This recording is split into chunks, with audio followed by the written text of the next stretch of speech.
Hello नमस्कार दोस्तों, स्वागत है nursing with Akshat YouTube channel पर, जहां नर्सिंग के हर सब्जेक्ट के इंपॉर्टेंट टॉपिक्स को नस्तानाबूद किया जाता है और वो क्वेश्चन और वो इंपॉर्टेंट टॉपिक डील किए जाते हैं जो आपके अपकमिंग सेमेस्टर एग्जाम के लिए बहुत ही इम्पोर्टेंट होने वाले हैं। तो आज की इस वीडियो में हम जानेंगे एक बहुत ही important topic mental health nursing, जिसका नाम है डिफेंस मैकेनिज्म। तो आज की इस वीडियो में जानेंगे कि क्या होता है डिफेंस मैकेनिज्म, कितने टाइप्स का होता है, क्या पॉजिटिव डिफेंस मैकेनिज्म होते हैं कि नेगेटिव डिफेंस मैकेनिज्म होते हैं। तो आज की इस वीडियो में जानते हैं। चलिए स्टार्ट करते हैं आज की इस वीडियो को। देखिए यहाँ पर,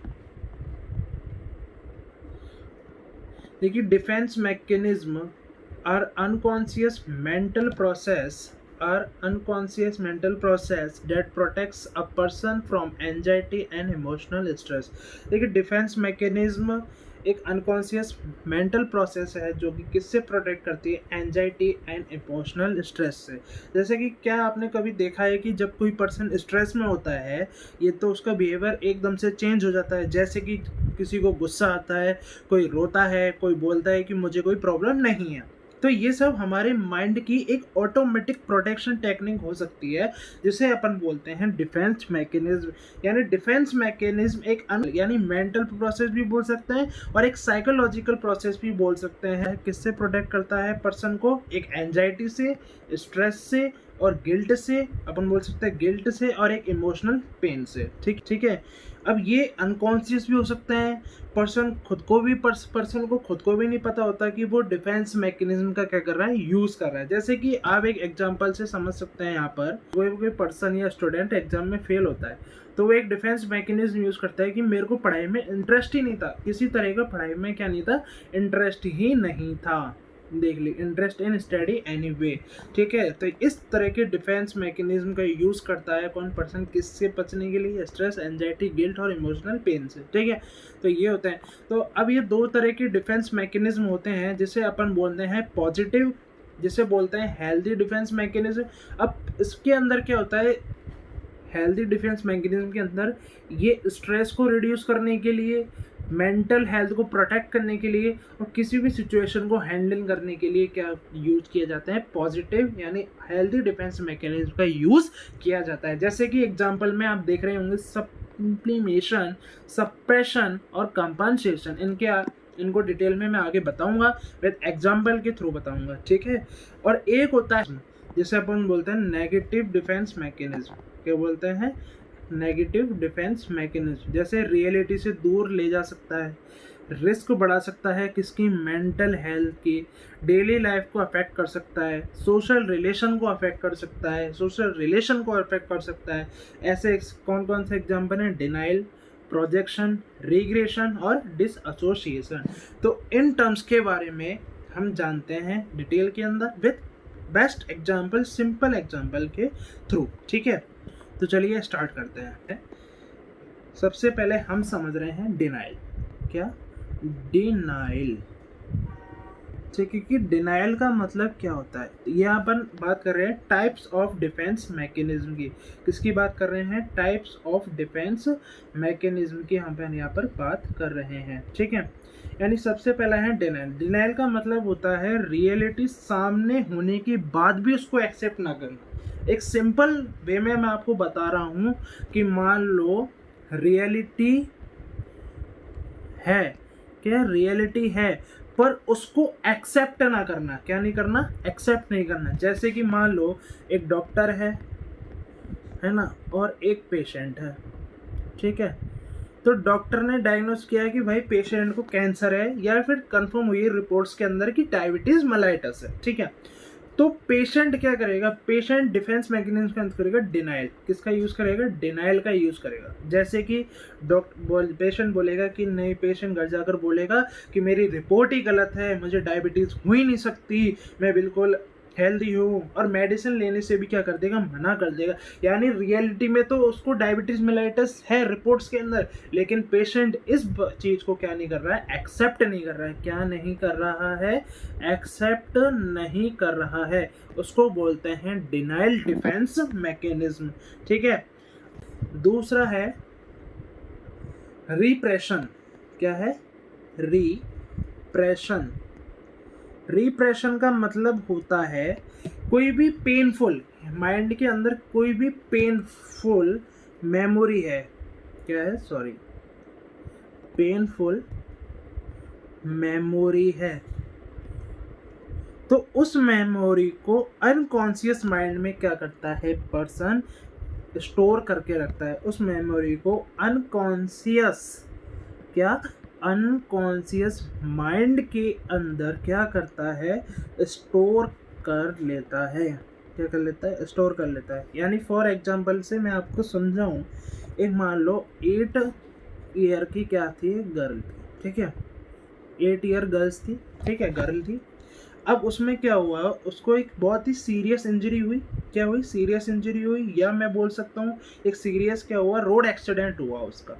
अब एक्सीडेंट के बाद वो फिजिकल तो हो गई, ठीक, क्या हो गई, एक्सीडेंट के बाद, जैसे देखो यहाँ पर, एक्सीडेंट के बाद एक 8 ईयर क्या थी, ओल्ड गर्ल थी, उसका बहुत ज़्यादा सीरियस एक्सीडेंट हुआ, सीरियस एक्सीडेंट हुआ, और सीरियस एक्सीडेंट के बाद, ठीक है, वो फिजिकली ठीक हो गई।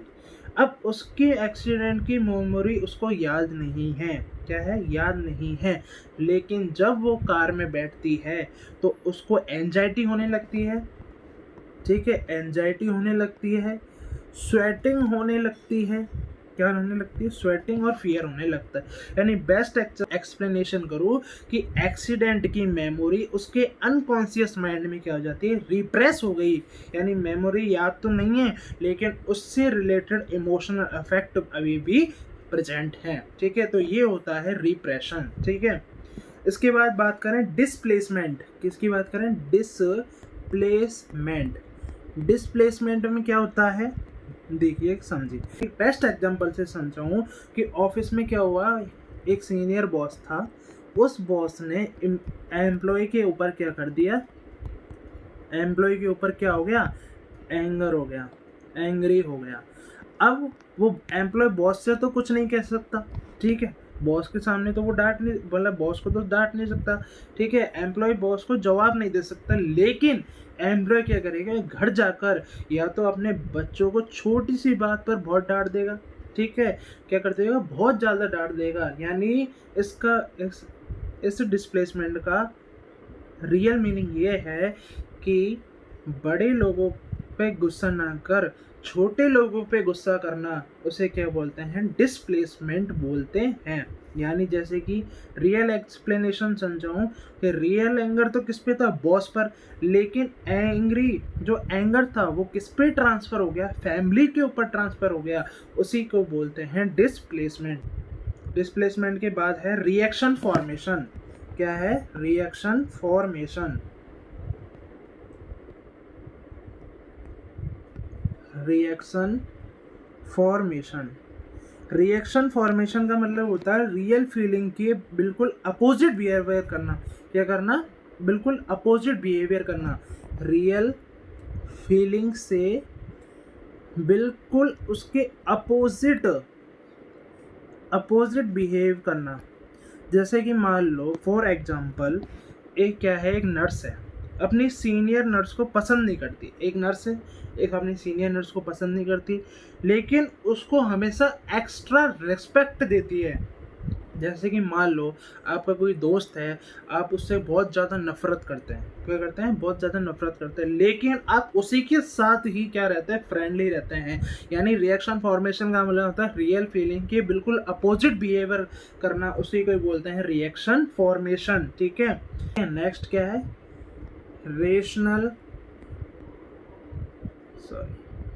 रेशनलाइजेशन। रेशनलाइजेशन का मतलब होता है गलती को जस्टिफाई करने के लिए लॉजिकल एक्सक्यूज बनाना। क्या करना, गलती को जस्टिफाई करने के लिए बिल्कुल लॉजिकल एक्सक्यूज बनाना। यानी रेशनलाइजेशन का मतलब होता है, एक सिंपल वे में समझते हैं, यानी एक स्टूडेंट है, मान लो ये स्टूडेंट है, ठीक है, ये क्या हो गया, एग्जाम में हो गया फेल, क्या हो गया, एग्जाम में हो गया बिल्कुल फेल। अब उसकी रियलिटी, मान लो अब लॉजिकल एक्सक्यूज कहने का, जैसे रियलिटी में अगर देखें नॉर्मल चीज़ में, तो उसने पढ़ाई नहीं की, इसलिए एग्जाम में क्या हो गया, वो फेल हो गया। पर टीचर को क्या बोलता है, टीचर को ने बोलता है कि मुझे जानबूझकर फेल कर दिया, है ना, पेपर सिलेबस के बाहर था, यानी बहुत मतलब बहुत बहाने बनाता है। यानी एग्जाम्पल में फेल होने के बाद अपने लॉजिकल एक्सक्यूज करना, जैसे कि स्टूडेंट एग्जाम में फेल हो गया लेकिन वो बोलता है मेरे को तो जानबूझ के फेल कर दिया, है ना, पेपर पूरे सिलेबस से बाहर था, यानी रीजन को एक्सेप्ट ना कर करके एक्सक्यूज बना रहा है, इसी को अपन बोलते हैं रेशनलाइजेशन। ठीक है, नेक्स्ट है सप्लीमेशन। क्या है? सब्लिमेशन। सब्लिमेशन का मतलब होता है यहाँ पर कि नेगेटिव इमोशन को पॉजिटिव वर्क में क्या करना, कन्वर्ट करना। नेगेटिव, कोई भी नेगेटिव इमोशन है, नेगेटिव इमोशन को पॉजिटिव वर्क में कन्वर्ट करना, ठीक है, उसको बोलते हैं सब्लिमेशन। जैसे कि एक लड़का है, एक लड़की है, बहुत ज़्यादा गुस्सा में है, ठीक है, एक कोई फ्रेंड है, दोनों एक दूसरे पे गुस्से हैं, लेकिन क्या करेगा वो, क्या करेगा, फाइट नहीं कर करके ये बॉक्सिंग एकेडमी ज्वाइन कर लेगा, ठीक है, स्पोर्ट्स एकेडमी ज्वाइन कर लेगा, यानी अपने आप को नेगेटिव इमोशन से पॉजिटिव वर्क में क्या कर लेगा, कन्वर्ट कर लेगा, उसी को बोलते हैं सप्लीमेशन। ठीक है, उसके बाद है कंपनसेशन। कंपनसेशन का मतलब होता है अपनी वीकनेस को दूसरे स्ट्रेंथ से बैलेंस करना। जैसे कि मान लो फॉर एग्जांपल एक स्टूडेंट है, वो पढ़ाई में क्या है, वीक है, क्या किसके अंदर वीक है, स्टडी के अंदर वीक है, ठीक है, स्टडी के अंदर तो क्या है, वीक है, लेकिन स्पोर्ट्स के अंदर बहुत अच्छा है, ठीक है, स्पोर्ट्स के अंदर वो बहुत अच्छा है, क्या बोलता है, कंपनसेशन, यानी अपनी वीकनेस को दूसरे स्ट्रेंथ में क्या करना, बैलेंस कर लेना। ठीक है, इसके बाद आ जाता है प्रोजेक्शन। क्या आ जाता है, प्रोजेक्शन, ठीक है, प्रोजेक्शन। प्रोजेक्शन का मतलब होता है अपनी फीलिंग्स को दूसरे पर डाल देना, ठीक है, क्या करना है, अपनी फीलिंग्स को दूसरे पर डाल देना, यानी अपनी गलती को दूसरे पर ब्लेम कर देना। ऐसे भी हो सकता है कोई भी गलती हुई और आपने दूसरे पर ब्लेम कर दिया, जैसे फॉर एग्जांपल किसी डॉक्टर ने पेशेंट का गलत ट्रीटमेंट कर दिया, तो वो किस पे ब्लेम करेगा, नर्स के ऊपर ब्लेम करेगा, तो उसी को ही बोलते हैं प्रोजेक्शन। तो दूसरों के ऊपर क्या करना, ब्लेम करना, उसी को ही बोलते हैं प्रोजेक्शन। ठीक है, अब बात करें इंटेलेक्चुअलाइजेशन। क्या है, इंटेलेक्चुअलाइजेशन, ठीक है, इंटेलेक्चुअलाइजेशन में क्या होता है, इमोशन की जगह सिर्फ लॉजिक और फैक्ट्स पर फोकस करना। क्या करना, जैसे कि मान लो कोई, जैसे कि डॉक्टर है, पेशेंट को बताता है कि उसको क्या हुआ, कैंसर हुआ, डॉक्टर ने क्या बोला, ठीक है, इसने पेशेंट को बोला कि भाई तुम्हें क्या है, कैंसर है, ठीक है, क्या है, कैंसर है, पर ये पेशेंट क्या नहीं होता, इमोशनल ना होकर इस कैंसर से रिलेटेड क्या करना, बातें करना, यानी है ना, कैंसर का सर्वाइवल रेट क्या हो सकता है, क्या क्या प्रोटोकॉल हो सकते हैं कैंसर से बचने के लिए, ठीक है, तो यानी इसका मतलब है इमोशनल ना होकर उससे रिलेटेड लॉजिकल बात करना, इमोशन को अवॉइड कर सिर्फ साइंटिफिक इंफॉर्मेशन पर क्या करता है, डिस्कस करता है। ठीक है, उसके बाद बात करते हैं, ठीक है, अनडूइंग। अनडूइंग डिफेंस मैकेनिज्म का मतलब होता है गलती करने के बाद उसको क्या करना, अच्छे काम में क्या करना, अच्छे काम में कन्वर्ट करना, यानी आपने कोई गलती करी, उस गलती करने पर क्या हुआ, आपने उस गलती को सुधारने की कोशिश की, यानी क्या किया, सुधारने की कोशिश की। मान लो फॉर एग्जांपल एक हस्बैंड है, गुस्से में वाइफ को हर्ट कर देता है, यानी कोई बात पे हर्ट हुई, ठीक है, पर उसके अगले दिन ही उस गलती को सुधारने के लिए उसको एक एक्सपेंसिव गिफ्ट देता है, ठीक है, बार बार सॉरी बोलता है, यानी माइंड में गिल्ट को कम करने के लिए अपना बिहेवियर को क्या कर लेता है, चेंज कर लेता है, यानी अपना अच्छा बिहेवियर कर लेता है, यानी ठीक है, तो इसको बोलते हैं अनडू। ठीक है, इसके बाद बात करें अपन रीग्रेशन। क्या बोलते हैं, रीग्रेशन, ठीक है, रिग्रेशन का मतलब होता है स्ट्रेस में बच्चों जैसा व्यवहार करना, यानी किसी को, ये मान लो कोई एक इंसान है, इसको क्या हुआ, स्ट्रेस हो गया, अब ये क्या कर रहा है, बिहेवियर लाइक अ चाइल्ड, यानी क्या करता है, बच्चों की जैसे बिहेव करने लग जाता है। यानी ये पर्सन या पेरेंट स्ट्रेस में, पर ये किसकी तरह बिहेव करेगा, बच्चों की तरह बिहेव करेगा। इसको बोलते हैं रीग्रेशन। जैसे मान लो हॉस्पिटल में मतलब कोई भी 6 ईयर ओल्ड है, तो इंजेक्शन देखकर क्या करेगा, थंब सकिंग कर ले स्टार्ट कर लेगा, ठीक है। क्या करेगा, थंब सकिंग को स्टार्ट करने का, ठीक है। मम्मी के बिना रह नहीं पाएगा, है ना, ठीक है। बेड पर बेड बीटिंग कर लेगा। इस तरह के डिफेंस मैकेनिज्म को बोलते हैं रीग्रेशन, ठीक है। इसके बाद मैं बात करूं डिसएसोसिएशन। डिसएसोसिएशन, ठीक है। इसका मतलब क्या होता है, यानी माइंड में टेम्पररी रियलिटी या मेमोरी से डिस्कनेक्ट हो जाता है, ठीक है। मान लो क्या हुआ, क्या टेम्पररी रियलिटी से क्या हो जाना, डिस्कनेक्ट हो जाना। क्या हो जाना, डिस्कनेक्ट हो जाना। जैसे कि फॉर एग्जांपल मैं आपको बताऊं यहाँ पर, यानी क्या हुआ, एक मतलब किसी पर्सन का एक बहुत सीवियर एक्सीडेंट हुआ। उस एक्सीडेंट के बाद भी मतलब क्या हुआ, जैसे हमने उससे पूछा कि मेरे को तो पता ही नहीं है कि एक्सीडेंट कैसे हुआ, है ना।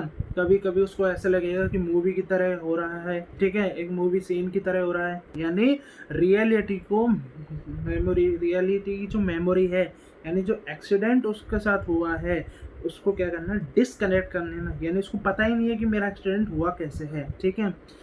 तो उसको बोलते हैं डिसएसोसिएशन। कन्वर्जन, अब इसके बाद है कन्वर्जन। कन्वर्जन का मतलब होता है यहाँ पर इमोशनल स्ट्रेस का, यानी क्या ना, इमोशनल स्ट्रेस का फिजिकल इमोशनल स्ट्रेस का फिजिकल सिम्टम्स में क्या करना, कन्वर्ट कर लेना। फिजिकल सिम्टम में क्या कर लेना, कन्वर्ट कर लेना। इसको बोलते हैं कन्वर्जन। यानी कन्वर्जन क्या होता है, इमोशनल स्ट्रेस हो किसी पर्सन को, उसने क्या कर लिया, उसको फिजिकल सिम्टम में कन्वर्ट कर लिया। देखे क्या हुआ, एक स्टूडेंट था, उसका इंटरव्यू था, ठीक है। अब इंटरव्यू से एक दिन पहले अचानक उसकी आवाज़ बंद हो गई, ठीक है। पर अगर मान लो हमने उसके टेस्ट किए, पर टेस्ट में तो नॉर्मल है, तो डॉक्टर ने बताया कि इसको क्या है, इमोशनल स्ट्रेस है, और वो स्ट्रेस फिजिकल सिम्टम में क्या हो गया, कन्वर्ट हो गया। तो इस तरह के डिफेंस मैकेनिज्म को बोलते हैं, क्या बोलते हैं, कन्वर्जन, ठीक है। नेक्स्ट है सप्रेशन।